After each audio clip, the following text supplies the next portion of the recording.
In the name of Allah, the most beneficent, the most merciful.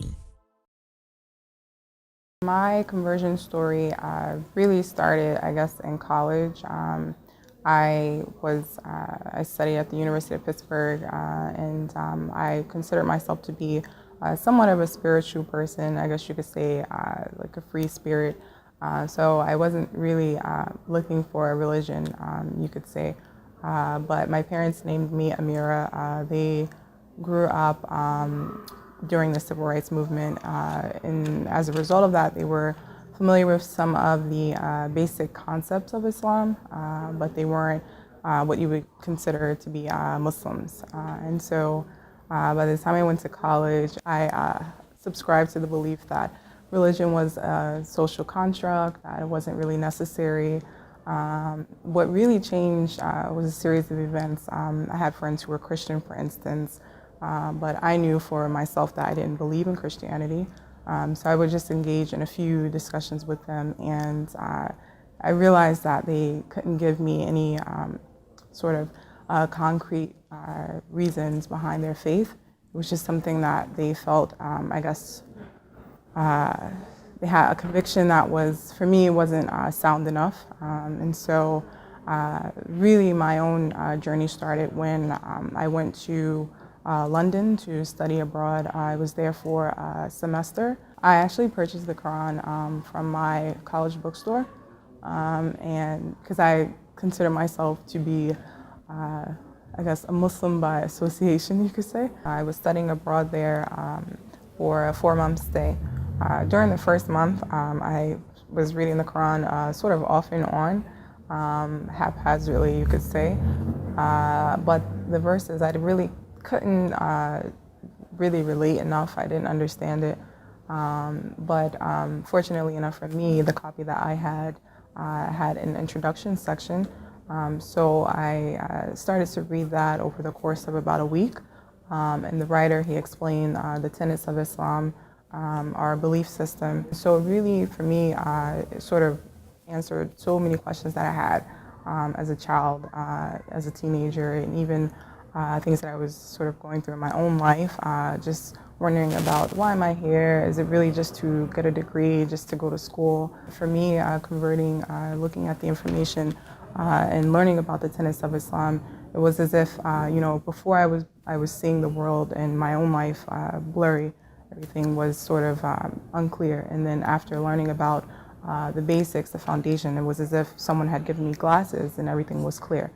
And so I guess for me, converting to Islam was a decision based on reason. It was faith based on reason.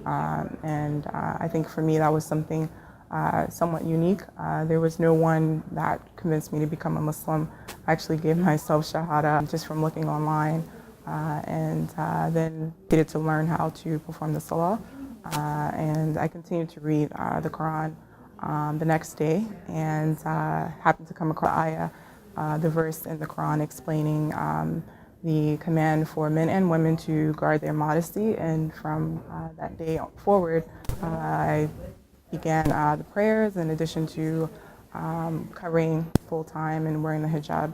It was a practical decision for me, a personal one, and really it was as if, again, it was as if my questions had been answered when really I didn't even know I was looking for answers. I came across Why Islam from attending some lectures after I had converted, and some teachers there were explaining that Why Islam is a great resource. I had already known most of the information there by then. It was about a year later. So I continued to refer other people to the website, mostly people who are thinking about converting to Islam. Sometimes if I feel like just sharing information about Islam or doing dawah, inviting people to Islam, I'll just post a link to Why Islam on Twitter or Facebook, for instance, because it's a great resource and really interesting and well put. I work in Manhattan now, and so I did have the chance to see the billboard one day on my way to work, and it was nice. It was sort of comforting to see that people who are not familiar with Islam, maybe hostile towards the religion, it was nice to see that they were active in advertising it, not necessarily to convert people or sort of promote a certain agenda, but really just to open people's eyes and hopefully shed some light on their perspective about the religion. The Revert follow-up classes are really a sort of sanctuary for me. I had the chance to live in Texas for a year, a great Muslim community. I also lived in my hometown, New Jersey, when I was teaching as an Islamic school teacher there. But honestly, I could say that this is the first class I've encountered that I feel completely at ease, completely welcome. And I think that's mostly because the target group is for reverts or converts to the faith. So for me, I think it's definitely a source of ease to know every Wednesday I can come and see familiar faces and hear similar experiences and not have my background be questioned or feel I have to prove myself. So I think it's really comforting and it's definitely necessary in the community.